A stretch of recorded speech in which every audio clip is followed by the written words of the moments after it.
Iran ও তার আঞ্চলিক মিত্র গোষ্ঠীগুলো ইসরায়েলের বিরুদ্ধে এক বিপুল সামরিক প্রস্তুতি নিয়েছে। ব্রিটিশ দৈনিক টেলিগ্রাফের প্রতিবেদন অনুযায়ী ইরান সমর্থিত গোষ্ঠীগুলো গাজা, লেবানন, সিরিয়া ও ইরাকে প্রায় 2 লাখ ক্ষেপণাস্ত্র ও 2000-টিরও বেশি ড্রোন মজুত করেছে। এই অস্ত্রসমূহ ইরানের সীমান্তবর্তী অঞ্চলে ইসরায়েলের বিরুদ্ধে সংঘটিত হতে পারে।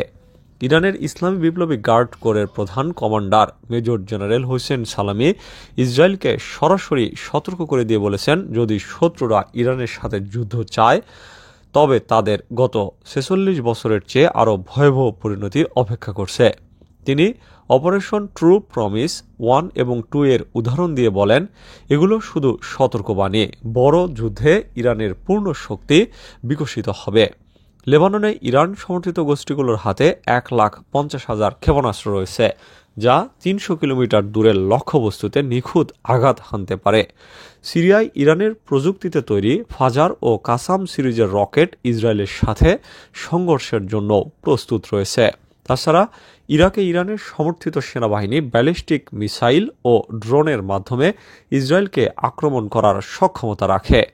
ইসরায়েলের প্রতিরক্ষা বাহিনীর মুখপাত্র জানিয়েছেন, বড় যুদ্ধ শুরু হলে ইসরায়েলের রাজধানী তেল আবিব ও জেরুজালেম সহ 9টি শহর ধ্বংস হয়ে যেতে পারে। বর্তমান সময়ে ইরান ও ইসরায়েলের মধ্যে ক্রমবর্ধমান উত্তেজনা দেশটির পরমাণু স্থাপনা নিয়ে উদ্বেগের কারণ হয়ে দাঁড়িয়েছে। গত 25 ফেব্রুয়ারি বিভিন্ন কর্মকর্তার সূত্রে জানা গেছে, ইরান তার পরমাণু স্থাপনা ও অন্যান্য কৌশলগত স্থানে অতিরিক্ত প্রতিরক্ষা ব্যবস্থা সজাগভাবে বসিয়েছে, যাতে যুক্তরাষ্ট্র ও ইসরায়েলের যৌথ হামলার সম্ভাবনা থামানো যায়। নিরাপত্তা বিশ্লেষকরা উল্লেখ করেছেন, কোনো পক্ষ একমাত্রই সম্পূর্ণভাবে আক্রমণ চালিয়ে শত্রুকে ধ্বংস করতে পারবে না, তবে সাম্প্রতিক উন্নয়নগুলো অবশ্যই আঞ্চলিক উত্তেজনা বাড়ানোরই সূচক। তবে বিশ্লেষকরা মনে করেন, ইরানের পরমাণু স্থাপনা ধ্বংস করা ইসরায়েলের পক্ষে অসম্ভব। ইরান তার পরমাণু স্থাপনায় উচ্চ সতর্কতা জারি করেছে, যুক্তরাষ্ট্র ও ইসরায়েলের যৌথ হামলার আশঙ্কায়। ইরান দাবি করে তারা পারমাণবিক অস্ত্র তৈরি করছে না, কিন্তু ইসরায়েল এই দাবিকে বিশ্বাস করে না। বিশেষজ্ঞরা মনে করেন, ইরানের সামরিক প্রস্তুতি ও আঞ্চলিক প্রভাব মধ্যপ্রাচ্যের ভূ রাজনীতিকে নতুন মাত্রায় নিয়ে যেতে পারে। সামগ্রিক বিশ্লেষণে দেখা যাচ্ছে, ইরানের সামরিক প্রস্তুতি ও ব্যাপক ক্ষেপণাস্ত্র মজুদ ইসরায়েলের বিরুদ্ধে ভবিষ্যতে সম্ভাব্য বৃহৎ যুদ্ধে রূপ নিতে পারে। আগামী দিনগুলোতে এই উত্তেজনা কেমনভাবে উন্নত হয় তা বিশ্বজুড়ে বিশেষ নজরে রাখা হবে। ফিলিস্তিনি প্রতিরোধ গোষ্ঠী হামাস ঘোষণা করেছে যে, যুদ্ধবিরতির চুক্তির সমস্ত শর্ত ও বিধান মেনে চলার পূর্ণ প্রতিশ্রুতি প্রদর্শন করে তারা ইসরায়েলি জিম্মিদের মুক্তি নিশ্চিত করার একমাত্র উপায় হিসাবে আলোচনা শুরু করার আহ্বান জানাচ্ছে। চুক্তির প্রথম পর্যায়ে মিশরের মধ্যস্থতায় হামাস 4 জন ইসরায়েলি জিম্মির মরদেহ টিশাসি ইদান, ইজ্জাক এলগারাত, ওহাদ ইয়া হালেমি ও শ্লোমো মানুজ্জুর এর দেহ হস্তান্তরের পর ইসরায়েল 642 জন ফিলিস্তিনি কারাবন্দীকে মুক্তি দিতে শুরু করেছে, যেখানে পূর্বে 6 জীবিত বন্দীর বিনিময়ে মুক্তির প্রস্তাব থাকলেও ফিলিস্তিনি বন্দীদের সাথে দুর্ব্যবহারের অভিযোগে প্রক্রিয়া বিলম্বিত হয়েছিল।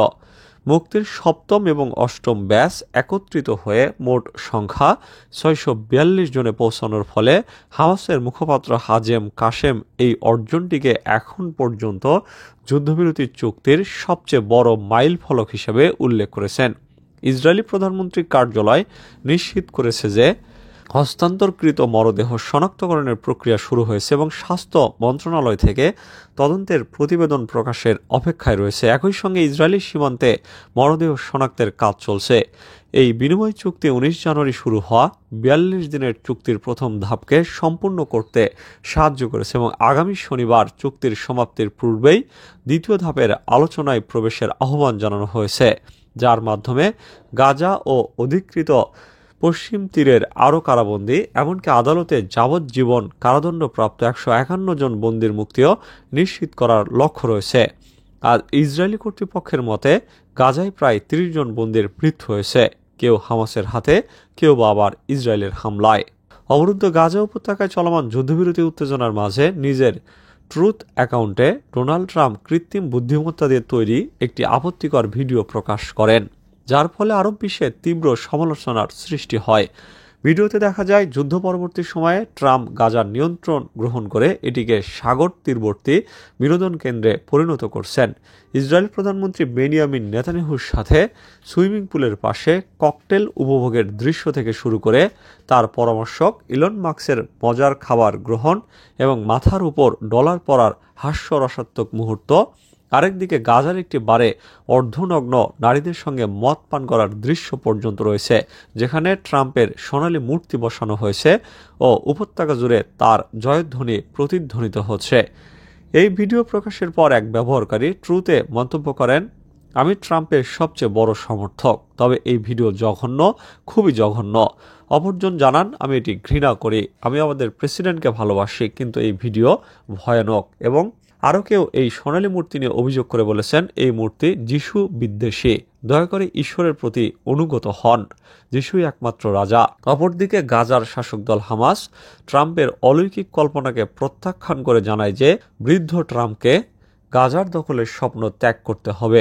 সংগঠনের রাজনৈতিক ব্যুরোর মুখপাত্র বাসেম নাইম মার্কিন সংবাদ মাধ্যম নিউজউইকের মাধ্যমে ব্যাখ্যা করেন, মার্কিন প্রেসিডেন্ট যে পরিকল্পনার কথা বলছেন তা ফিলিস্তিনিদের সংস্কৃতি ও স্বার্থের সঙ্গে সামঞ্জস্যপূর্ণ নয়, এবং আরও বলেন, গাজার জনগণ এমন একদিনের প্রত্যাশায় আছে যখন তার একটি পুনর্গঠিত ও অর্থনৈতিকভাবে সমৃদ্ধ গাজা দেখবে, যেখানে তাদের সন্তানদের জন্য উজ্জ্বল ভবিষ্যৎ গড়ে উঠবে।